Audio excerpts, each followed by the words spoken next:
was busy. Everybody went out at the same time. I had to overtake a lot of people in the pit lane. As soon as I'd done that, I thought open air and maybe a little bit of a tow from Mahmoud, Brendan. Too sad I didn't get a tow from them. Chris got a tow from me though. Well, we've got a cold track this morning, so that's always interesting to get started on cold bike, cold track. I didn't do as well as I'd like to, but we got up there, 4th overall in the class. Would like to see a bit better. I've got some work to do.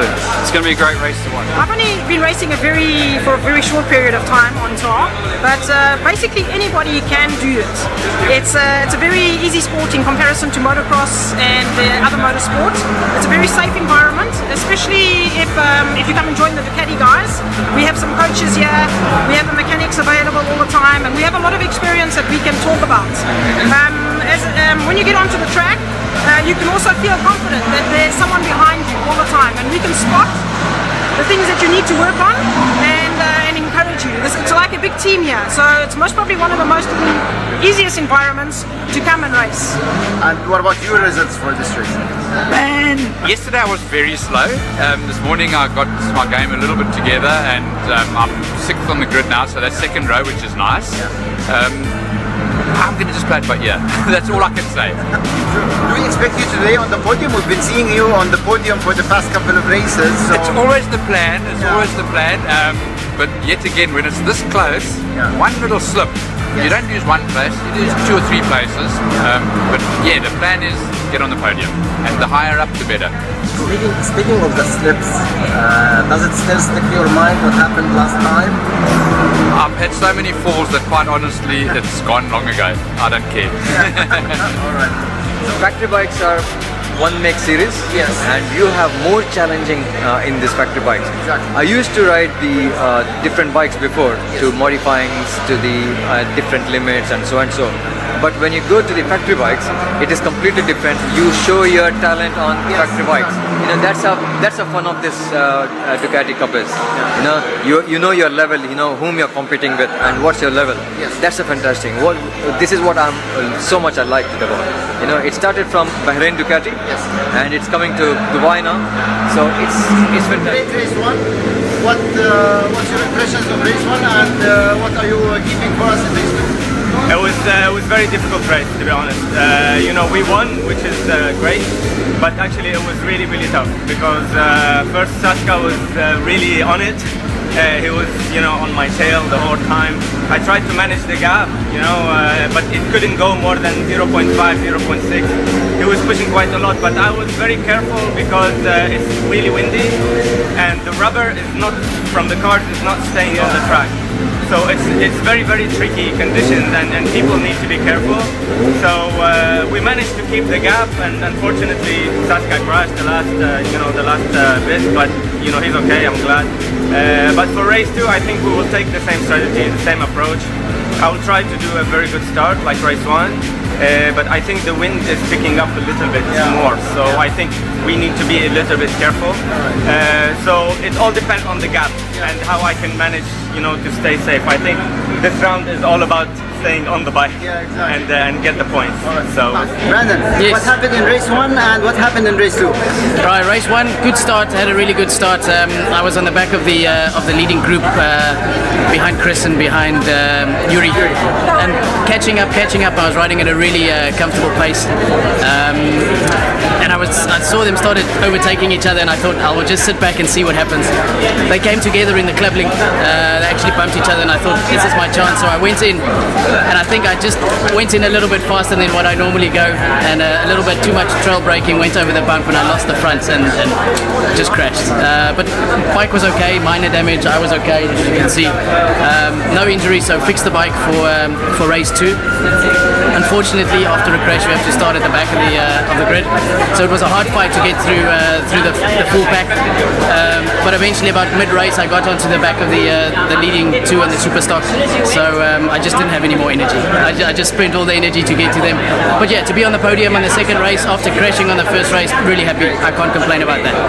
Good. Brandon, you were describing downstairs the moment. Yes. By the time when Tony, I think, passed by your head or something. Yes. I want to hear it again? It was a bit of a surreal moment because in my mind I could see how I'm going and I'm passing both the riders, and the next moment I'm just lying, and as they're going past my head I'm thinking, that's not what I planned. This is definitely not what I planned. But yeah, all credit to them. The guys are really fast. The guys have picked up the pace and they're really going. It's good. Thank you very much. Thank you guys for your safety. Definitely. Thank you. Thanks a lot, guys. Race number 1, something happened with you. Yeah, unfortunately, race number 1, it was great until the penultimate lap.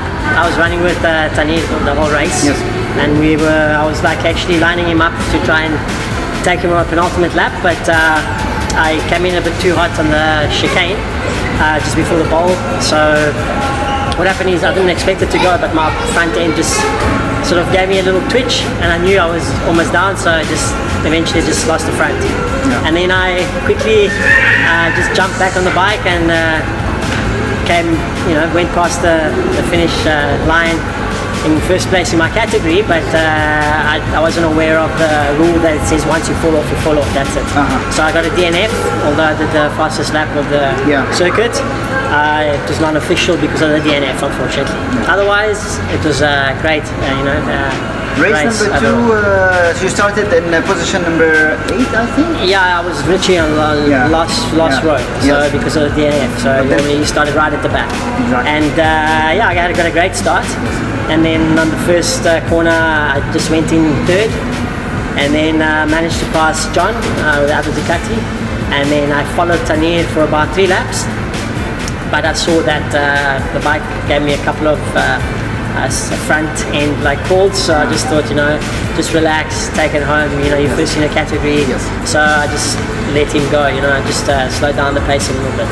But overall, great weekend, great organization. Thank you to everyone that came to watch the race, all the fans, all the sponsors. Thank you so much. I really appreciate it. And, I'm gonna ask one tough question now. Yes. It's always been you and Tanir as the contenders fighting on each corner and each second. Yes. You are on a Ducati Cup stock bike. He is on his bike. Yes. Do you think that if you would have had the bike which is customized to your settings, that you would have a chance to be the first? Look, to tell you the truth, the bikes actually compensate each other quite well. Our bike is stock. It's got a little bit more horsepower than his bike. The thing is that it's a bit heavier, and I'm also heavier, and it's got a bit of a longer wheelbase. So at the end of the day, and it's my first year on that type of bike, although I raced in the BSBK with 899 last year, and that was a bit shorter. So his bike is really well set up because he's been riding it for many years, and he's super fit. I must say he's fitter than me, definitely thinner than me, and also younger. But he's a great racer, and I think I will eventually beat him.